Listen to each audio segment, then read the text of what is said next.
So guys, for the first step, you want to head over to search and type in NVIDIA control panel.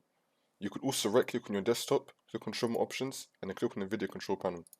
If you don't have the NVIDIA control panel, you can go to the Microsoft Store, search for it, and then you can download it. Now once you're on the NVIDIA control panel, you want to click on manage 3D settings, and then you want to scroll down until you find the preferred graphics processor option. And then you want to select high performance NVIDIA processor. Now it doesn't show for me because I've only got one graphics card being detected in my system, but for you, since you have two, this option will appear for you. If you only have one option like me, then your NVIDIA graphics card will already be selected by default. Now once you do that, there'll be an option here to apply it, so click on apply. Then you want to head over to program settings.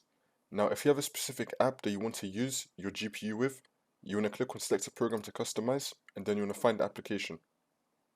So for example, I'm going to choose OBS. If you don't see the application, you can click on add, and then you can click on browse, and then you can look for it. Now once you've selected your program, you want to scroll down right here till you see CUDA GPUs. You want to click on this, and then you want to select your graphics card, and then click on OK, and then click on apply.